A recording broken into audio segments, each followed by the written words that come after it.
परिसरामध्ये बाईक कम करू का आपल्या श्रीनगरच्या परिसरामध्ये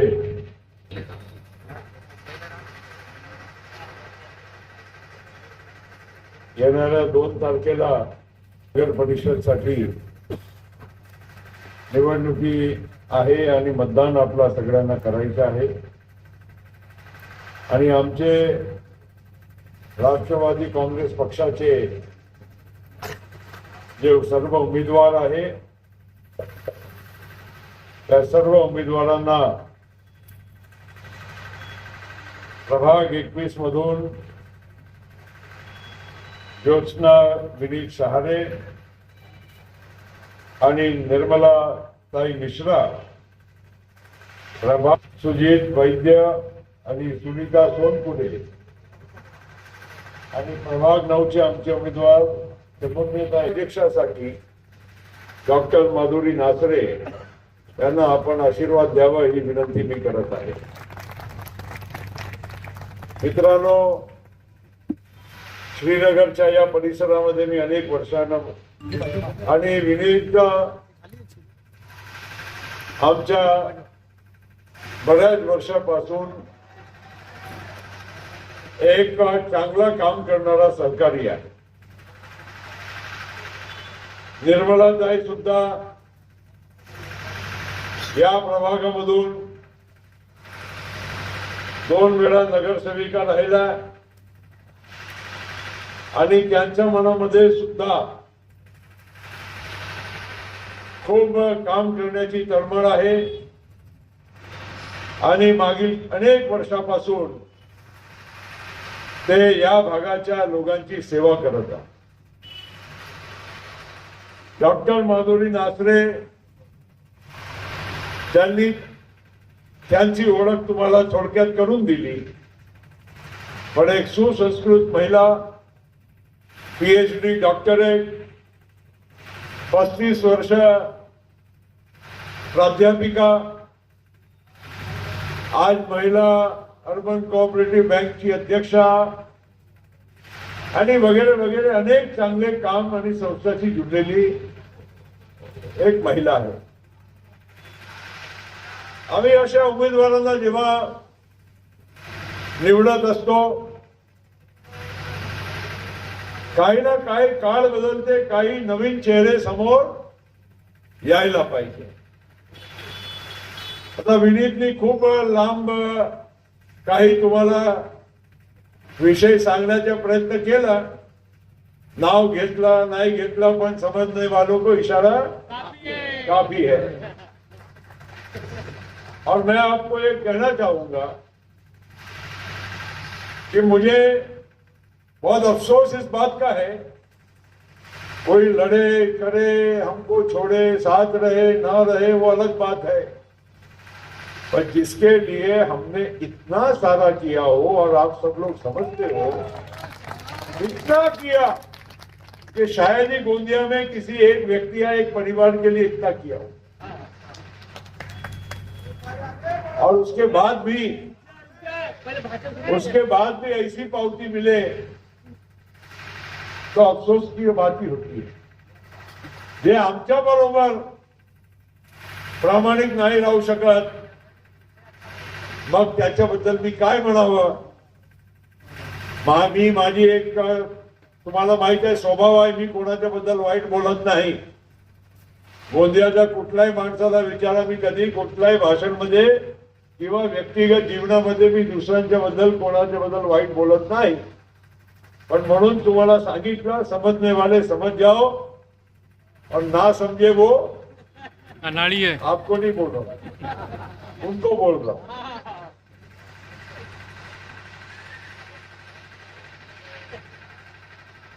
मित्रांनो, आज 2 दिवस आता आम्ही बुद्ध विहाराला गेलो, तथागत भगवान गौतम बुद्धांना नतमस्तक झालो, भारतरत्न परमपूज्य डॉक्टर बाबासाहेब आंबेडकरांना आम्ही नतमस्तक झालो, ही नुसती तुमच्याकडे आलो आणि तुम्ही सांगितलं म्हणून ही विधी नाही आहे. खऱ्या अर्थानं जर आज तुम्ही आम्ही या स्वतंत्र भारतामध्ये एकमेकांच्या बरोबर सन्मानाने आपण राहू शकतो, आपल्या सगळ्यांना समान अधिकार मिळू शकते, ते फक्त आणि फक्त या भारताच्या संविधानामुळे आपल्याला मिळत आहे, हे विसरता कामा नये.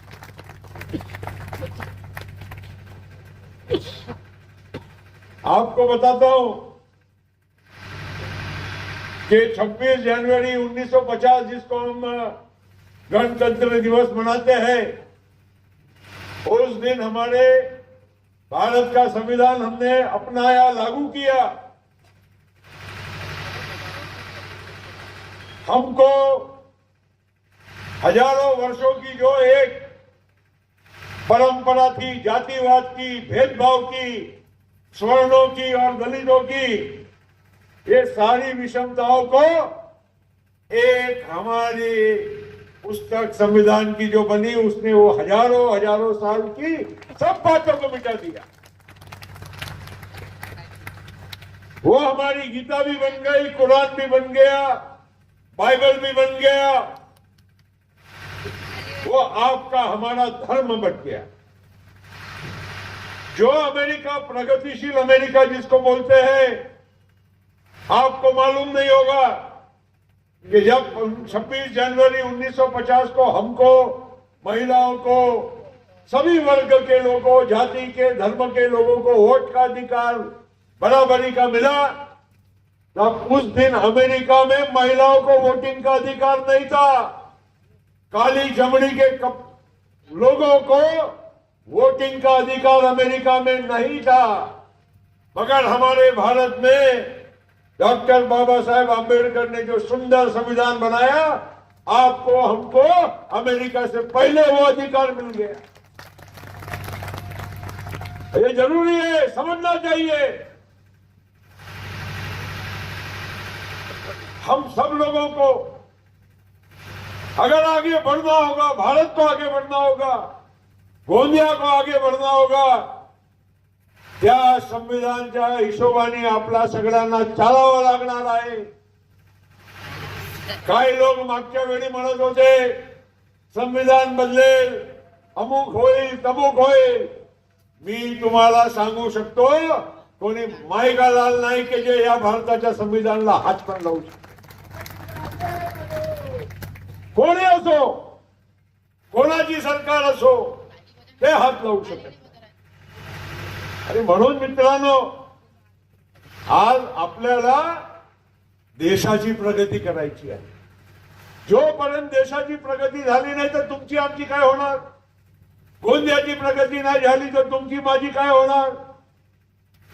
आज तुम्ही गोंदियाचे नागरिक आहात, प्रफुल्ल पटेल पण गोंदियाचाच नागरिक आहे ना. मी अमेरिकाला जातो, इंग्लंडला जातो, दिल्लीला असतो, मुंबईला असतो, पण माझ्या नावाच्या मागे प्रफुल्ल पटेल मुक्काम पोस्ट गोंदियात लिहिलेला आहे ना. आणि म्हणून मी तुम्हाला आवर्जून माझाही काही नैतिक अधिकार आहे तुमच्यावर, म्हणून इथे काही दोन शब्द सांगायला आलेलो. हे इलेक्शन लोकसभेचा नाही आहे, देशाचा नाही आहे, विधानसभेचा नाही आहे. तुमचा इलेक्शन आहे, तुमचा गावचा इलेक्शन आहे. अर्ध्या रात्री तुम्हाला काही काम पडेल, अडचण होईल, त्रास होईल, हॉस्पिटलला जायचं असेल, कुठला दाखला घ्यायचा असेल, कुठला कार्ड बनवायचा असेल, त्या दिवशी अर्ध्या रात्री निर्मलाताई आणि विधी आणि त्यांच्या धर्मपत्नीच तुमच्या कामाला येणार आहे, हे लक्षात तुम्ही ठेवायला पाहिजे. आज रस्ता घराबाहेर आपण पाय ठेवतो, ज्या रस्त्यावर आपण पाय ठेवतो ते म्युन्सिपालिटी बनवते. हे वीजचे खांबे आहे, लाईट बंद असेल तर म्युन्सिपालिटीच्या. कचरा आहे, घाण आहे, ढीगचे ढीग आहे, ते साफ कोण करेल? म्युन्सिपालिटी करेल. पाणी म्युन्सिपालिटी करेल. आणि त्यामुळे दैनंदिन जीवनाशी हे जुळलेले तुमचे विषय आहे. कुठे आता मालवीय स्कूलच्या उदाहरण दिलं, तिथे काय काम करायचे आहे. हे शक्य केव्हा होणार आहे?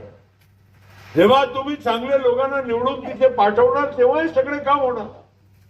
आणि त्यामुळे या सगळ्या गोष्टीचा आपण सगळ्यांनी विचार केला पाहिजे की ही निवडणूक इतरांची नाही, देशाची नाही, मुंबईची नाही, ही माझी स्वतःची निवडणूक आहे. तेव्हाच तुम्ही योग्य निर्णय करू शकाल. गाडी धावते, रेल्वेची पटरी आहे, फास्ट गाड्या झाली, आता राजधानी आहे ना, वंदे भारत आहे ना, सगळे आहे. ती गाड्या धावते, इंजिने फक्त धावत नाही, 15 डब्बे मागे असतात, तेही एकाच स्पीडनं धावते.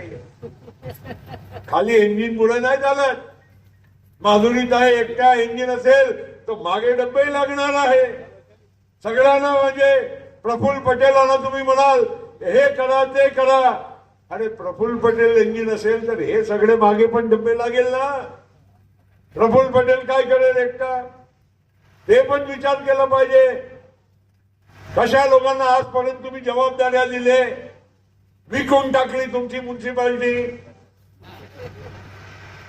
गोंदिया में आप भी रहते, मैं भी रहता हूं. आपको क्या लगता है मुझे मालूम नहीं, मुझे तो शर्म आती है मेरा गोंदिया कहने, क्योंकि मेरा गोंदिया इतना गंदा, इतना अव्यवस्थित, सुविधा से वंचित, कैसा आपला गोंदिया आहे ते विचार नाही करणार तुम्ही. इतर गावामध्ये जात नाही, शहरामध्ये जात नाही तुम्ही लोक. आपला बरोबरीचे जे शहर होते, वर्धा आहे, यवतमाळ आहे, तिथला जाऊन जवळच, मी सांगतो लांब नाही वाढत. आणि आपला गोंदिया बघा, आपण पुढे जातच नाही, कारण आपण चुकीच्या लोकांना पाठवतो. वर्ष लोक सगळे कसे लोक आहे, काय करतात मला तर काही समजत नाही. आणि आपणही बघत नाही. कुठेतरी मला वाटते मी असा थोडा कडक तुम्हाला सांगावं, कारण माझ्याकडे अधिकार आहे, म्हणून नैतिक अधिकार आहे. मी गोंदियाच्या साठी चांगलंच करतो. मी 250 कोटी रुपये आणले दिल्लीवरनं भुयारी गटर, अंडरग्राउंड गटर बनवण्यासाठी. काय केलं, गटर पूर्ण झाली नाही आणि सगळे रस्ते खोदून टाकले आणि पैसे खाऊन टाकले. 200 कोटी रुपये आणले पाणी पुरवठ्यासाठी, 24 तास तुम्हाला पाणी मिळवण्यासाठी. आणि सगळा खर्च झाला, माहित पडलं की पाणीच्या सोर्स जे आहे तिथे पाणीच नाही. आता डांगोरलीला पाणीच्या बंधारा आम्ही बांधून राहिलो, ज्या अर्थानं तिथे पाणी थांबेल आणि तो पाणी उचलून तुमच्या गावाने घरापर्यंत. काय म्हणजे कसं काम करतात आम्ही, एवढे सगळे ठेकेदारी करतो. अरे बाबा खरा, दाल में नमक डालो, नमक में तो दाल मत डालो. क्या हो रहा है समझता ही नहीं है. हमारी नगराध्यक्षा की मैडम है, मैंने उनकी अच्छी बात 2-4 बोल दी आपको. अब 1-2 गलत बात भी उनकी है, जो अवगुण है वो भी बता देता हूं, ताकि आप फैसला सही तरह से कर लो. किसी की अच्छी बात बोलो तो उसकी बुराई भी बता देना चाहिए. वोट डालने के पहले हमारी भाई में पहली बुराई ये है कि अभी तक वो जेल नहीं गई है. वो जेल नहीं गई है अभी तक.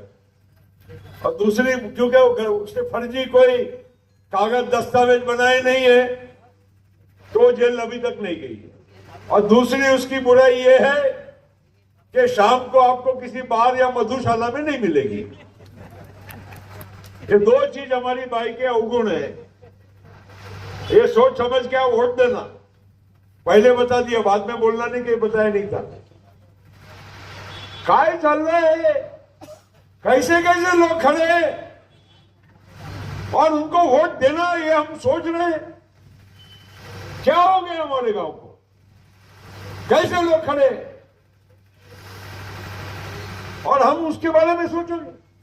अरे क्या ये बताते पार्टी ये वो, खाली राजकारण में दूसरे का इधर उधर की बातें करके बदनाम करके मला वोट द्या हे असे आहे तसे आहे. अरे आम्ही काय राक्षस आहो का? राष्ट्रवादीच्या विचारधारा, प्रफुल्ल पटेलांची विचारधारा, आमची संस्कृती शाहू फुले आंबेडकरच्या विचारावर चालणारी आमची संस्कृती आहे. आम्ही त्याच्यात कधी तडजोड करत नाही, करणार नाही. आमच्यासाठी सर्व समाज, सर्व धर्माचे लोक त्यांना सन्मानाने वागणं आणि समान सारखा न्याय देणं ही आमचा धर्म आहे आणि आमच्या कर्तव्य आहे. माझ्याकडे जेव्हा संधी होती, मी विमान खात्याचे मंत्री होतो. नागपूरच्या विमानतळ आम्ही नवीन बांधलं, चांगलं केलं. कोणी मला साधा निवेदन सुद्धा दिला नव्हता, कोणी माझ्याकडे आला नव्हता. मी स्वतः ठरवलं की या दीक्षाभूमीमध्ये असलेला आपला नागपूर आहे, या विमानतळाचं नाव परमपूज्य डॉक्टर बाबासाहेब आंबेडकर यांच्याच दिलं पाहिजे. रांचीमध्ये मी विमानतळ बांधलं होतं. मी ठरवलं की आमचा एवढा मोठा आदिवासी समाज आहे, त्यांचे दैवत भगवान बिरसा मुंडा त्यांचंच नाव दिलं पाहिजे. आज आम्ही सगळ्यांच्यासाठी काम करतो. आम्ही प्रत्येक समाजासाठी, गोंदियामध्ये कुणबी समाज असो, तेली समाज असो, पोवार समाज असो, कलार समाज असो, बौद्ध समाज असो, आदिवासी असेल, कोणी पण समाज असेल, आम्ही कधी भेदभाव करत नाही. आम्हाला सगळ्यांना सोबत घेऊन चालायचं आहे. मुस्लिम समाज असो, काय असं म्हणजे सगळे माणसं आहे. सगळ्यांना आपला धर्म, आपला जे काही विचार आहे त्याप्रमाणे त्यांना जगण्याचा अधिकार आमच्या भारताच्या संविधानाने दिलाय, तेच मी उल्लेख करत होतो. आम्हाला जेव्हा डाक तिकीट काढायच्या प्रसंगाला माझ्या पतीनं मी प्रस्ताव दिला. तेली समाजाचे दैवत आहे जगनाळेजी महाराज, त्यांची डाक तिकीट आपण काढली. राष्ट्रपतीच्या हस्ते गोंदियाला काढली. परमात्मा एकटा मानणारा मोठा वर्ग आहे आपल्या जिल्ह्यामध्ये.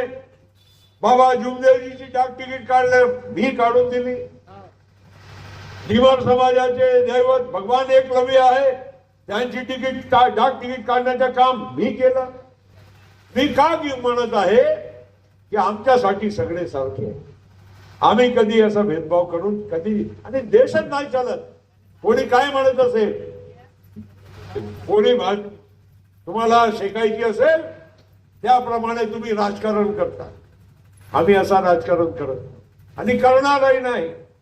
या गोंदियाच्या लोकांना आणि आमच्या सगळ्या समाजाच्या लोकांना मी सांगू इच्छितो की अनेक लोक अनेक म्हणजे गोष्ट सांगत असेल, हे अमुक असे आहे, तमुक आहे, यांच्या बरोबर आहे, त्यांच्या बरोबर आहे.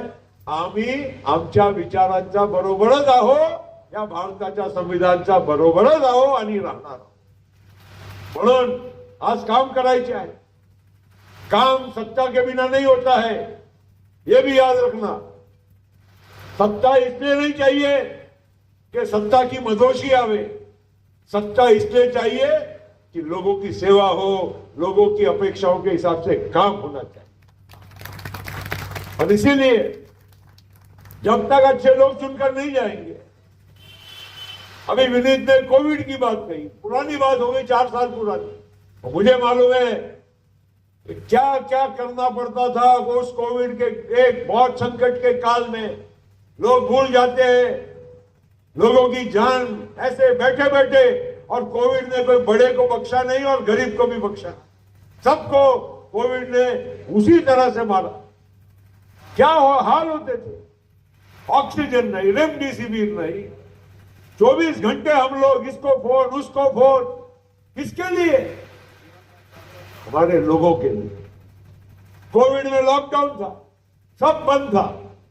विमान बंद, रेल्वे बंद, इथपर्यंत की तुम्ही गाडी पण जाऊ शकत नव्हते. पोटाला पण बंद होते.